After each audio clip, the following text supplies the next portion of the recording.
Hello, everyone. Welcome back to Toilets and Titles. As you can see, I'm coming at you live from a helicopter way above MetLife Stadium right now. It was kind of loud. I had the pilot put it in autopilot for us, so we're just coasting, so we're good.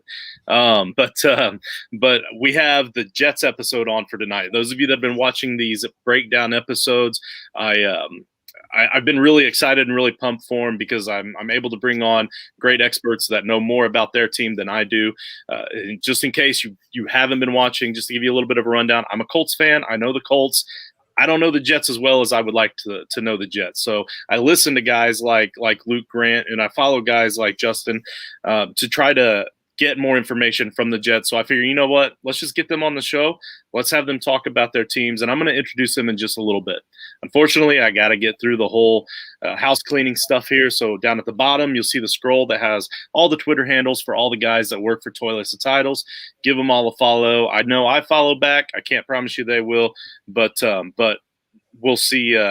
We'll see about those guys later. Let's see. We've got Apple Podcasts, YouTube, Facebook, Podbean, and Win a Family Breaks, which is also another Facebook page where we buy and sell cards and memorabilia, and Spotify. Those are all of our normal places to catch us. For these bonus episodes, you already know it's just Facebook and YouTube. But if you're watching these bonus episodes, then please go ahead and dip over and check out the other formats as well. Hit that like and subscribe to help us out. Speaking of helping us out, we really appreciate the Patreons. That's actually been going pretty well for us here lately, and every little bit helps. So when you go to patreon.com, hit that Toilets to Titles in the search. Believe it or not, there aren't a lot of us out there. You'll find us pretty easy. So give us that assistance there as well. Give us that 5-star review. Don't forget about the Frankenstank League, guys, the Listeners League, the Frankenstank Listeners League. We still need to fill it. And one way that you can get a free entry is by giving us a 5-star review, screenshot it, send it to us, DM it to us, and you can DM it at Toilets to Titles right down there at the bottom, or DM me personally at JustinFF_, and we will get you all set up with that. All right, so I think that's enough of the riffraff here. So I'm going to jump right into it. I'm going to start off here. Next to me, we have Luke Grant. That's at Luke Grant 7. He's the host of PLAJ Live. He's a coach and a writer. Playlikeajet.com. Luke, how's it going tonight? How you going, Justin? I'm excited to be on. It's always good to talk Jets football and kind of chew the fat with guys from other teams and kind of see how we think we stack up. So I'm really looking forward to it, man. Right on. And I know that you normally always talk about the Jets, so this isn't going to be much different for you. It's kind of interesting. Sometimes I get guys that work for different networks where they have to talk about all the other teams, and then they're excited to just talk Jets. But you seem pretty excited to just talk Jets every episode I've seen you talk, so it should be good. And then we have Justin Freed here. Justin is at Justin T. Freed. He's with the Jet Press, which is a fan-sided site. He also is the expert for at Ebony_Bird, but we're not talking about those birds tonight. But I thought I'd throw it out there just in case, just to give you a little extra. Justin, is there anything that you're currently working on that you want the listeners to know about? No, I mean, you covered it all other than, my stuff on the Jet Press. And, occasionally I'll tweet out some stuff on Twitter. But, I mean, other than that, unless there's some Ravens fans listening, which it seems unlikely, you can check me out there as well. But, yeah, I mean, compliments to the helicopter guy for doing the noise canceling. That's very impressive work. Super if I ever need noise canceling, just, give me his number or something. I got to hit him up. Absolutely. And Luke, I forgot to ask you if there's anything particular that you're working on right now that you want to get out there. Just a whole lot of breakdowns on our YouTube channel over at Play Like a Jet. So urge you guys to check that out. But also I know Justin wrote an article yesterday that got a bit of flack on Jets Twitter talking about Mark Sanchez in the PFF article. I thought it was a really good argument. And I'd urge you to go and check out what he did yesterday as well, because I think there's definitely an argument there. I won't get into the nitty gritty of it, but I'd suggest going and checking out Justin, having a look what he wrote. I think it was yesterday. I appreciate that, Luke. Yeah, I mean that was a funny day on Jets Twitter.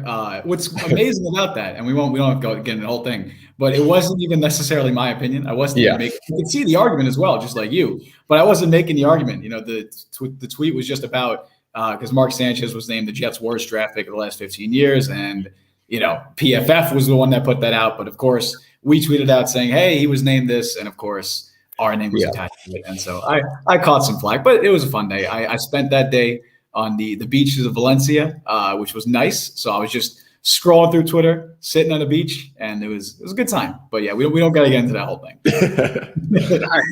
Nice. And it's so cool to see teams with their little communities like this that are all networking together. Like you all follow each other's work and support each other. It's absolutely amazing. So that's awesome.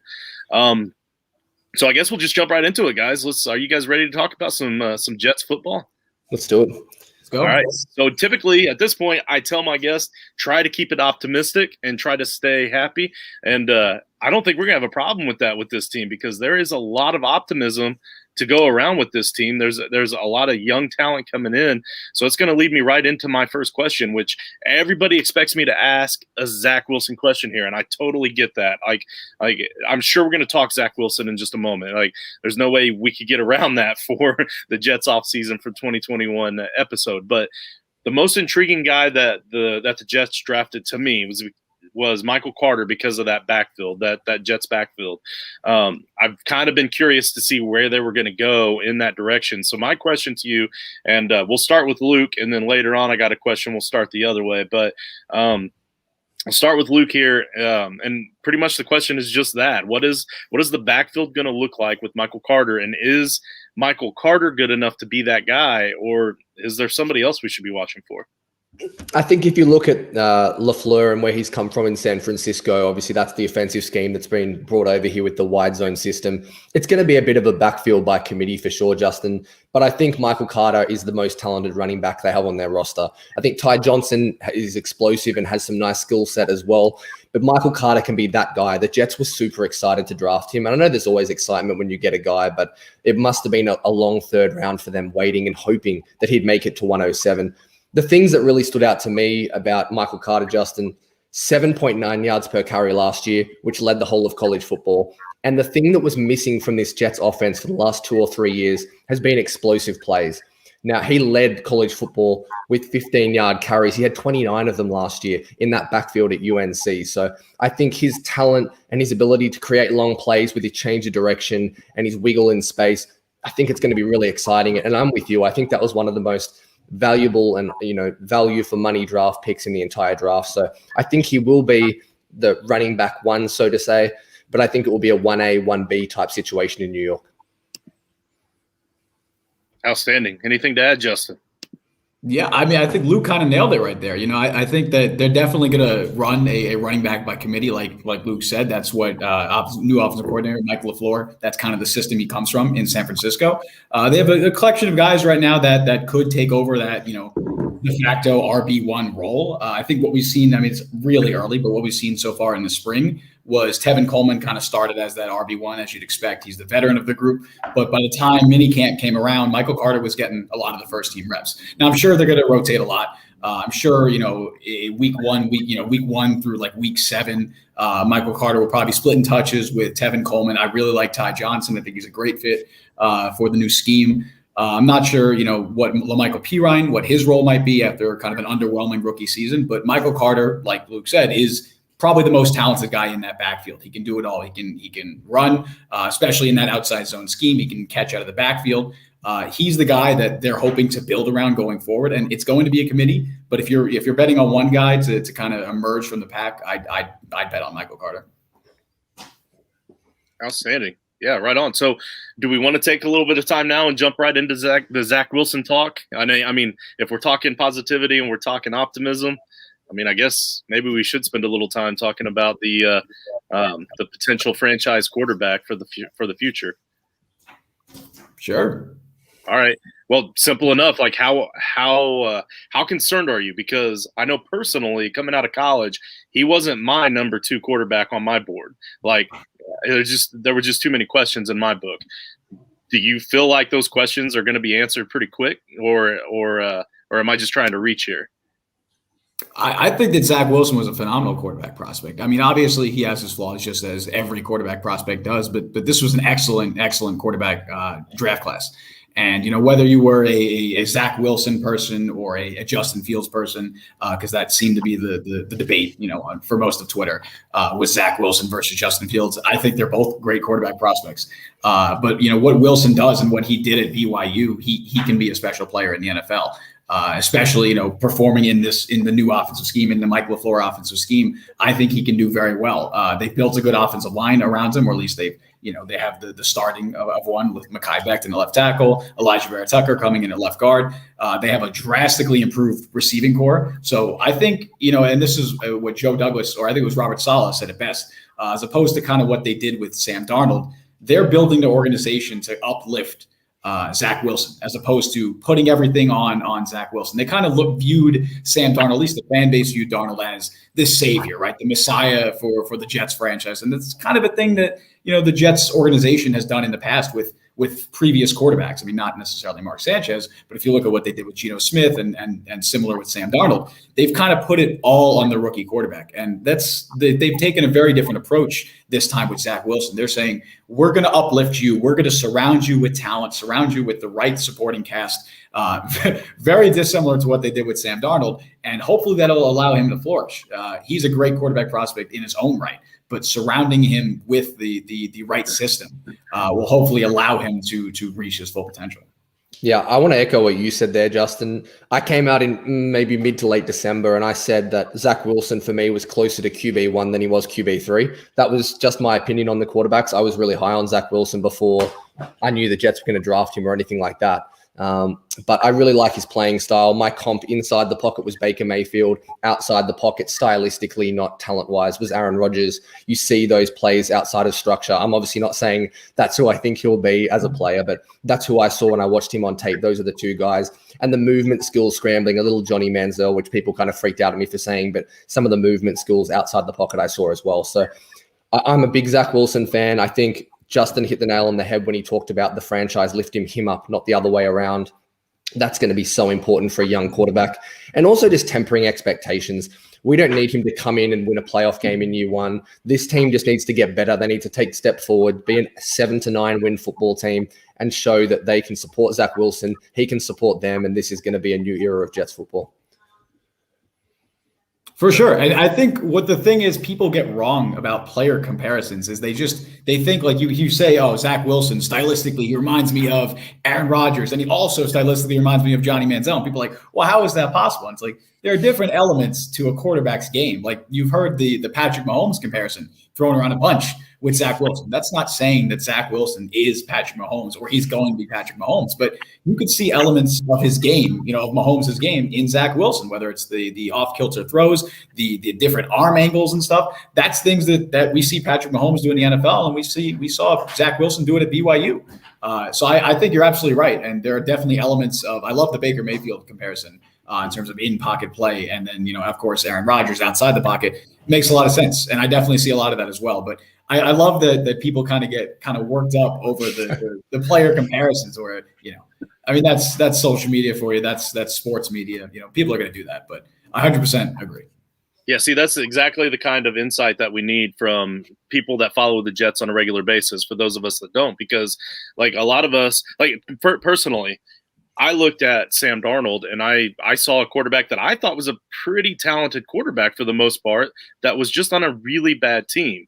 But by making this move and by starting off with Zach Wilson, and they were able to have that extra first-round draft pick, and they were able to get the offensive lineman, the Vera Tucker, that opened them up with the ability to go with their skill positions in the second and fourth round. And then man, they went crazy with defense the second half. It is very obvious that defense is going to be a focus for this Jets team this offseason. So how excited are you guys about these new rookies? And is it just the rookies? Are there any other additions that came onto the team that maybe might excite you a little bit on this defensive side? I think defensively, it all starts with Carl Lawson for me. I think, look, Quinnen Williams is my favorite player in the NFL. Coming out that year with Nick Bosa, I still had Quinnen Williams as my first player, and that was before I knew the Jets were going to draft him or there were any influence like that. I loved Quinnen Williams' game, and to see what Carl Lawson's going to unlock for him, John Franklin Myers, who's a guy that most Jets fans probably don't even know about, but he's a top 15 to 20 defensive lineman, has been so good with his pressure rates and things like that are valuable in today's NFL. I think Carl Lawson's going to unlock so much for the interior. But then you're right, Justin. They threw a ton of assets, just kind of wild dart throws at the defensive side of the ball on the second or the third day of the draft. Kind of liked the Nasruddin pick. I liked that they could use him as will linebacker. Michael Carter II was my favorite defensive pick on day 3. I think he's the Jets starting slot corner. I really liked his tape at Duke. I didn't know a lot about him coming out. He wasn't a guy I watched a ton of. I like him. But bottom line is, as optimistic as I want to be, I'm still worried about the secondary, particularly the cornerback position. It's going to be the weakest part of this football team. You can't fix, Rome wasn't built in one day. You can't fix everything at once. And there's definitely some work to do there. But Joe Douglas's philosophy is clear. Let's improve the defensive line with Carl Lawson. Let's improve the offensive line with Elijah Vera Tucker and Mekhi Becton and everything they've done there. Now bring in Morgan Moses. And the rest is going to come together in the next year or two. 100%. I don't want to just completely repeat what you just said, but it all starts with the front four. Like that's the Robert Saleh way. He did it in San Francisco, and he's going to carry it over here. You saw what he did with the Niners with guys like DeForest Buckner, Eric Armstead, Nick Bosa, to a lesser extent, D Ford. They're going to try and replicate that same front four production with the Jets. I mean, the Carl Lawson signing was by far my favorite move of the entire offseason. Even Zach Wilson, Elijah Vera Tucker, that Carl Lawson signing was my favorite move because he was my favorite free agent going into the offseason. That was the guy, if I could have picked one player for the Jets to sign, it would have been Carl Lawson. And they did it, and I couldn't believe it. But Carl Lawson, 64 pressures last year, was 4th in the NFL amongst all edge rushers, I believe, in pressures. He was a fantastic pass rusher. And if he could stay healthy, he's going to be a dominant player in Robert Saleh's defense because he did that last year playing alongside, Mike Daniels at defensive tackle in Cincinnati. There wasn't, and Sam Hubbard at the other edge rusher spot. This is by far the most talented front seven he's played in since probably his rookie year when you had Geno Atkins and Carlos Dunlap, and you saw what he did then. He had 8.5 sacks. And that was Carl Lawson as a rookie. Now he's coming off a career year, the best year of his career, and he's playing alongside Quinnen Williams, John Franklin Myers, as Luke mentioned. We'll see what they do at the other edge rush spot. They also went out and signed Sheldon Rankins, who, if he can return to form, before, he ran into some injury trouble in New Orleans, he was looking like one of the best young defensive tackles in the NFL. So if, Sheldon Rankins, Quinnen Williams, they have Foley Fatukasi in there who, that's a guy most people outside of Florham Park probably don't know, but he's one of the best run stuffing nose tackles in the NFL. I believe he was I think he's been a top 12 interior defensive lineman the last 2 years from PFF. He was the number 2 overall run stopper in the NFL last year. He's a fantastic player. It all starts with that front four. But like Luke mentioned, there are concerns with the secondary. You have a great safety in Marcus May, and they went out and signed LaMarcus Joyner, who now that he's moving back to the safety position, the hope is that he will bounce back after a couple of rough years in with the Raiders.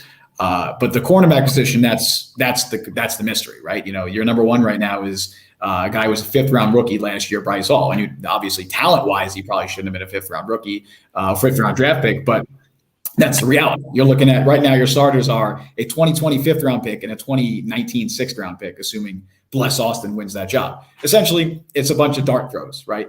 Will Bryce Hall step up and prove that he can be a long-term starter? Other guys, Bless Austin, Jason Pinnock, Michael Carter in the slot, Javelin Guidry. They have Brandon Eccles. They have a bunch of guys who they're essentially just throwing darts, at a dartboard and hoping maybe 1 or 2 of them stick. I assume next offseason they will, heavily address that position more. But they're hoping that, a couple of these young guys can at least stand out. But without a doubt, the strength comes with the front four. If they can get pressure up front, this can be a top 15 defense, even with the major weakness at cornerback. And you guys mentioned a couple of new names there on that Jets sideline from the coaching room there. So obviously I don't think there was ever a lot of confidence in Adam Gase to begin with from anybody, in or out, inside or outside of the Jets entire organization. So, now it's gone up because it could not have gone down. Are we very confident as Jets fans? Are you guys very confident that this coaching staff is going to be able to use this young talent effectively and efficiently and the way they need to get back to winning football games in New York?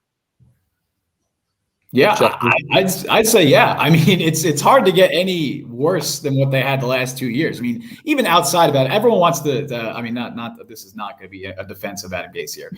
Everyone focuses on how bad Adam Gase was. That entire staff was awful. They didn't have a single coach on that staff, with the exception of Greg Williams, who had other than Adam Gase, who had any prior head coaching experience in the NFL.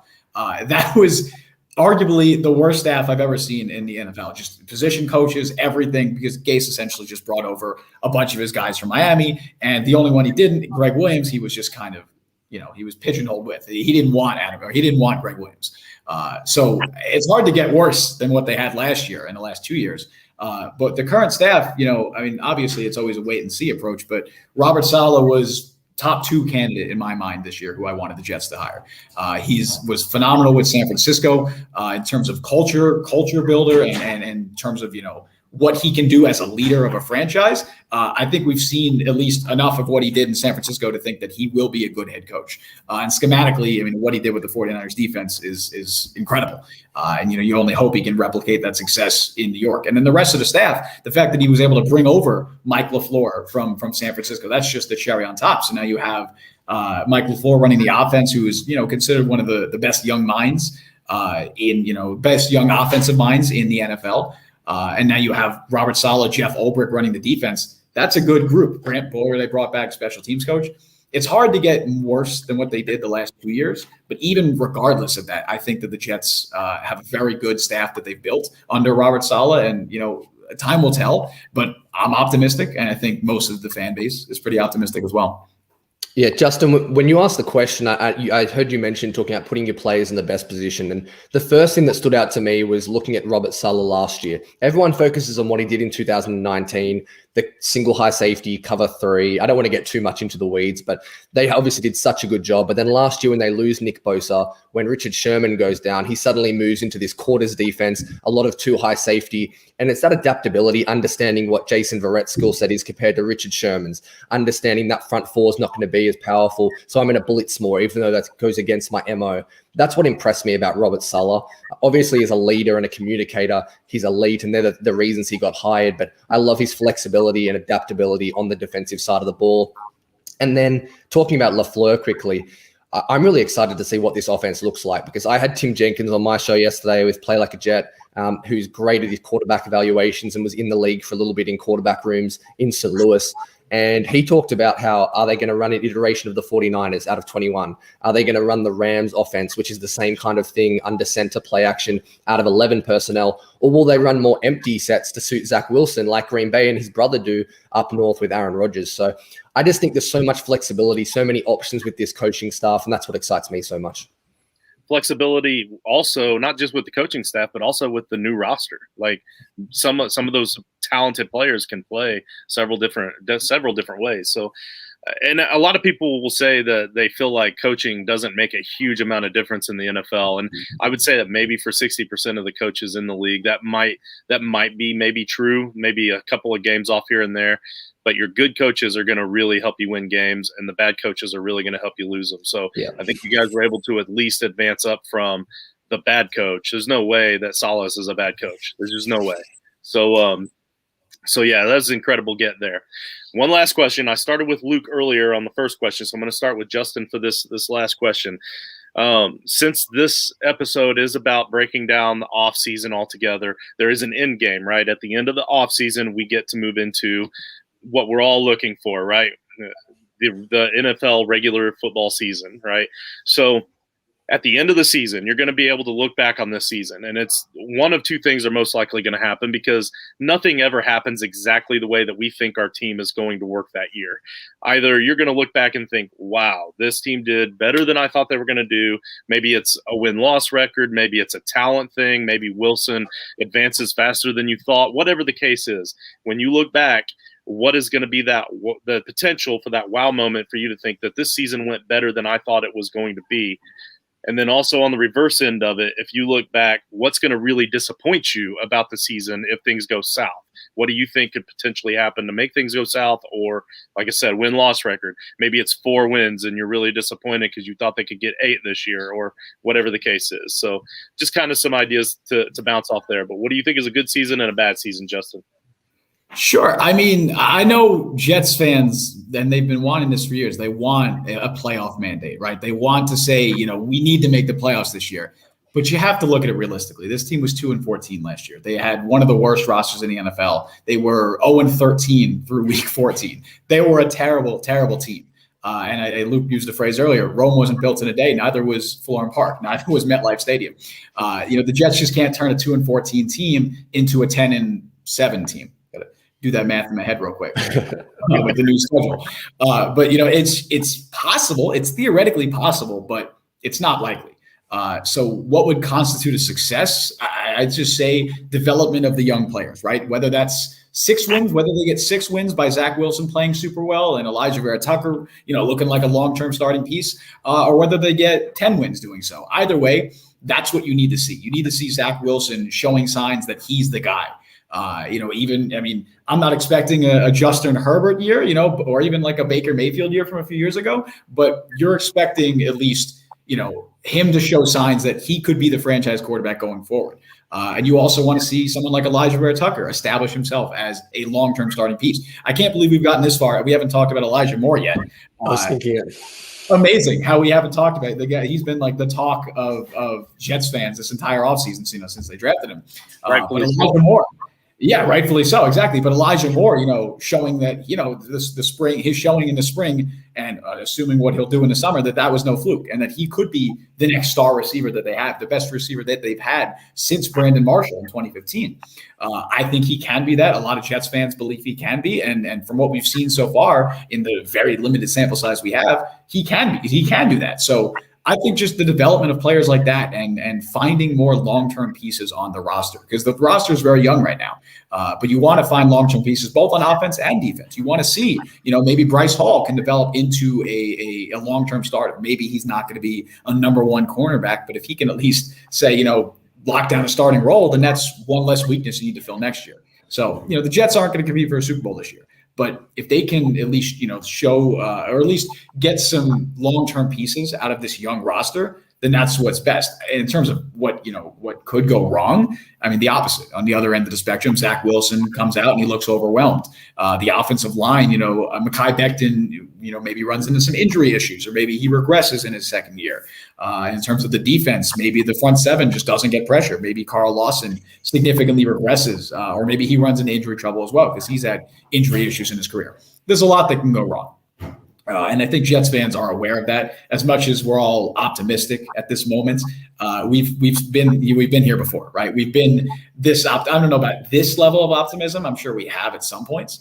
It's hard to gauge in the moment, but we've had that feeling of optimism only to just be completely let down. And it wasn't even that far in the past that it was like that. So temper expectations, cautiously optimistic. But yeah, there's a lot that can go wrong, a lot that can go right, but all of it revolves around the young players and their development. Let me walk you through how I watched Jets football last year. So I turn on the game. I have to get up about 3 a.m. here in Australia. And if we're on defense, my eyes wouldn't leave 95. I would watch Quinnen Williams, and that's all my focus was because I knew the defense was going to be terrible. Then when we had the ball, I'd watch Mekhi Becton off the snap at left tackle and hope that Denzel Mims ended up with the football at the end of the play. That was my 2020 season of Jets football. That was it.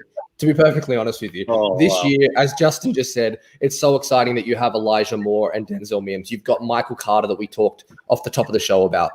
You've got Zach Wilson, who I obviously love and we talked about, and there's so much excitement around the left side of the offensive line. What could go wrong offensively? I think it starts at the center and right guard position. I think Connor McGovern, I expect him to take a leap forward in this zone running system, but if he doesn't, and then Greg Van Roten at right guard, that's probably the weakest spot on the offense.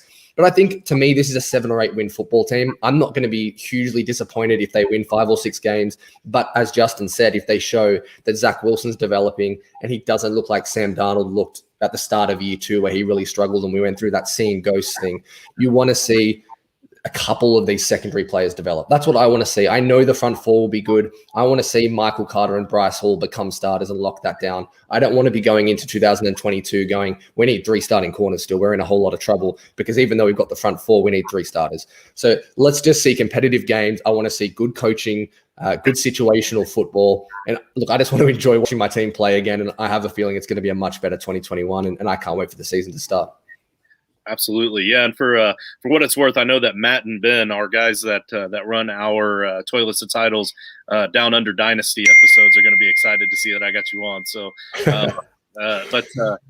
but as a Colts fan, like I said, an outsider, a guy that doesn't follow the Jets, a guy that doesn't even really root for the Jets, but as a guy that absolutely hates the Patriots, I can say that I am excited about this team. I really am. I'm excited to be able to watch the team grow along with you guys this season. I wish the best of luck to you and your Jets, not just the Jets, but to you guys personally.